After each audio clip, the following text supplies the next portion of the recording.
ล้อคิตตี้โดเรมอนเนาะเป็นล้อที่แบบว่าขายดีตลอดการของห้าง For Baby Love ของพวกเราเนาะเพราะว่าล้อตัวนี้มันมีจุดดีหลายข้อเนาะจุดดีอันที่หนึ่งก็คือมันมีหลังคาเนาะเวลาเขายูออกไปได้และมันมีตัวยูของมันเนาะแผ่นตัวนี้เนาะมันจะระบายอากาศได้ดีเนาะมันจะบ่อับก้นน้องเนาะบ่อับก้นลูกโอเคมันจะบ่เป็นเฮ็ดให้บ่เป็นหลื่นเนาะของเล่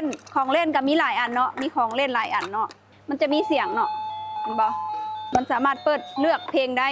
และอีกอันนึงมันจะมีตัวห้องตีน้องเวลาที่น้องแบบว่ายังบ่ทันได้แบบตีนยังบ่ทันถึงพื้นอะจังซี่เนาะสามารถเหยียบได้แล้วก็ป้อนข้าวได้ป้อนน้ำได้สิเนาะก็คืออยู่ในนี้มันสามารถปรับได้3ระดับนี่เนาะปรับหยับได้ให้มันแบบให้มันต่ำได้เลื่อนลงแล้วก็ปรับได้เนาะได้3ระดับอีกตัวที่1มันสามารถเฮ็ดล้อโยกได้แบบนี้เนาะโอเคเนี่ยสามารถปรับให้มันเป็นล้อโยกได้สามารถเฮ็ดโยกได้สบายเนาะและอีกตัวหนึ่งตัวพิเศษ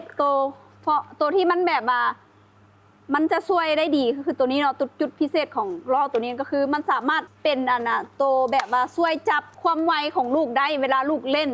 แลนไวสินะเนาะตัวนี้คือสำคัญที่สุดเนาะมันจะช่วยยึดบอลแลนไวเกินไปแล้วเฮ็ดให้มันคว่ำได้เนาะตัวนี้ก็สามารถแกะออกได้เนาะเอาออกได้แบบนี้เนาะแบบนี้นะออกได้